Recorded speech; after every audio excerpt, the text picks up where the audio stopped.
There's a lot to unpack here. I think we're going to start with that recent paper that I jumped the gun on, and then we want to get into a lot of that stuff. And the title of that paper was "Including the Nordic Hamstring Exercise in Injury Prevention Programs Halves the Rate of Hamstring Injuries: A Systematic Review and Meta-Analysis of 8,459 Athletes." So the title alone is a damn good headline. Well, there's a lot to unpack. So can you talk a little bit about the purpose of this review and what question you and your research team were trying to answer?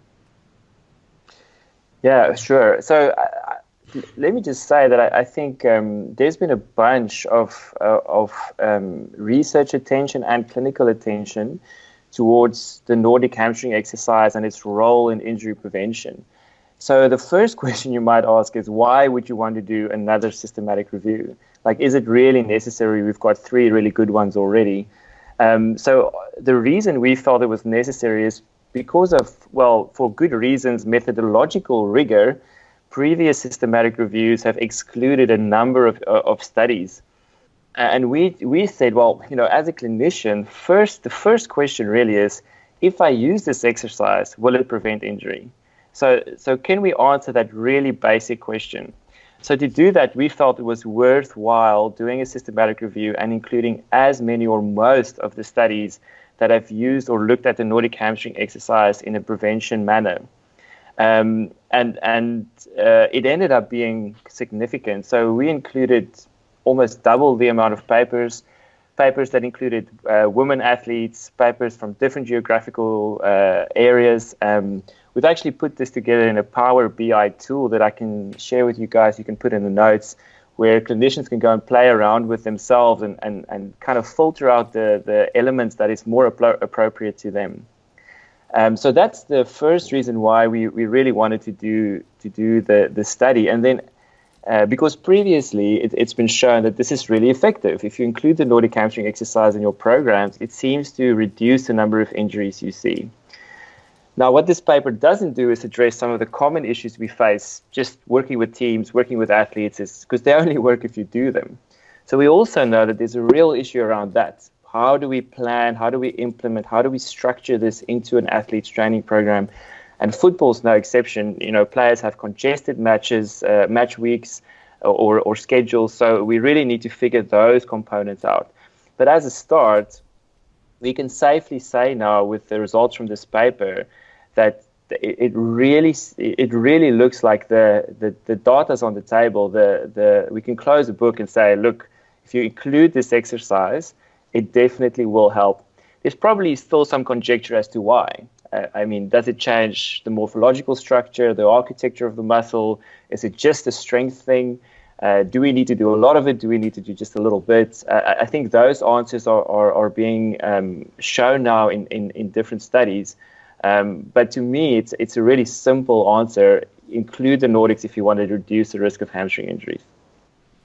You mentioned compliance there as an obvious factor in this whole thing. Like, you have to do it to get the effects. And some of the other systematic reviews that you guys built upon, one was Good was the lead author, Goode, and that was in 2015. And they only had, that wasn't even on just the Nordic. It was just eccentric hamstring. I think they only had 4 or 5 studies, one of which was on a flywheel. But that showed, good effects. But it was just a limited scope of articles. And then one review in 2016 was just on the Nordic, but it was only in soccer players. But again, good effects. And then to your point, you guys had 15 studies included in your systematic review across multiple sports, multiple populations, just kind of looking at the big picture of things. And what you guys found ultimately was, if you look at the forest plot, it was about a 51% overall reduction in hamstring injury in the groups that included the Nordic hamstring exercise compared to the control. So, and that was pretty consistent with the findings from those previous reviews. And so it's just kind of building it just over and over and over. This evidence is good stuff. But what I wanted to get into, what I found was really interesting, is that you guys did a sensitivity analysis to see the effect of the intervention when you're accounting for certain biases within the studies that were included.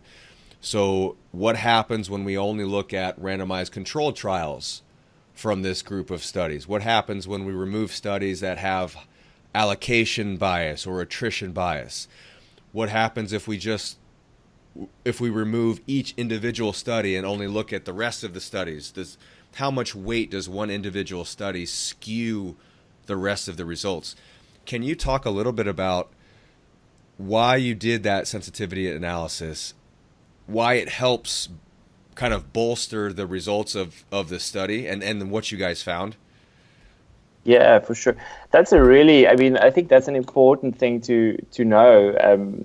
And so for the folks who's listening, maybe we can just differentiate between two things. So the one is clinical heterogeneity, right? So that's what physios deal with. You see young athletes, older athletes, men, women, kids. You see athletes with lots of experience, little experience. So in this study, we knew, and we on purpose wanted to include studies that represented a lot of clinical heterogeneity.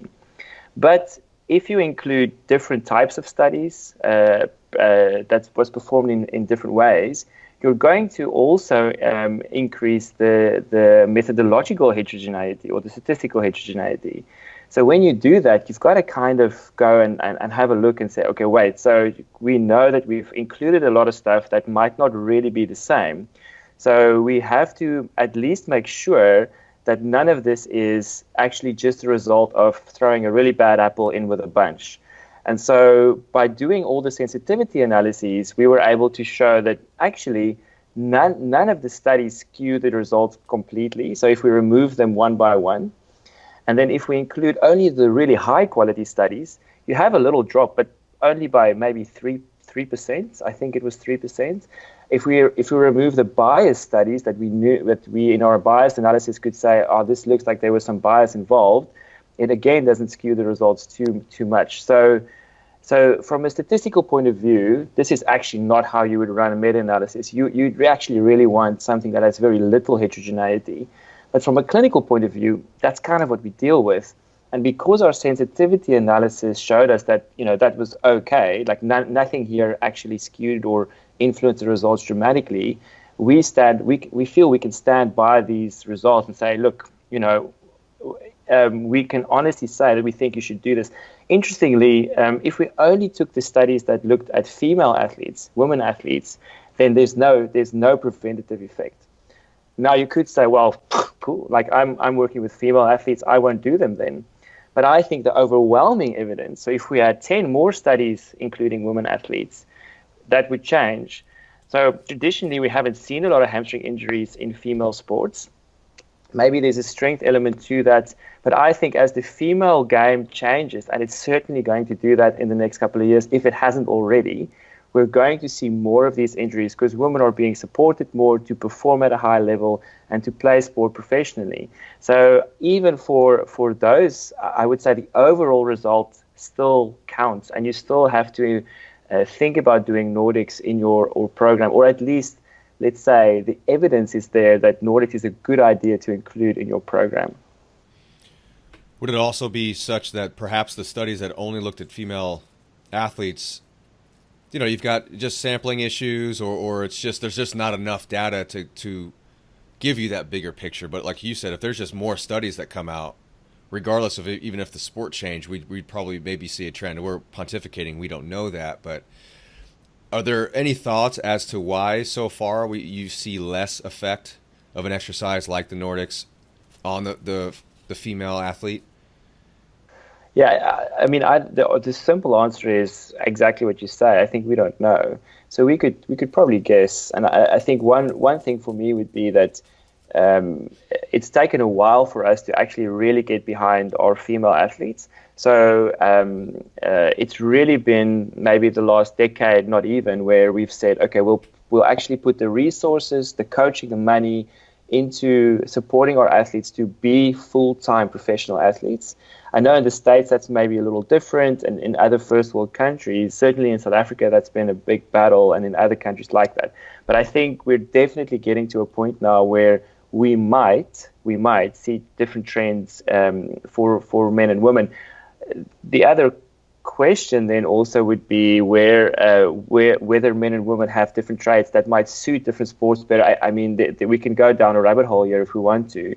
I just think that if I'm looking after any athlete now, and I have a choice of a bouquet of exercises I can include in their prevention, I would certainly opt for the hamstring, not the Nordic hamstring exercise, not as the only one, but certainly as part of the program.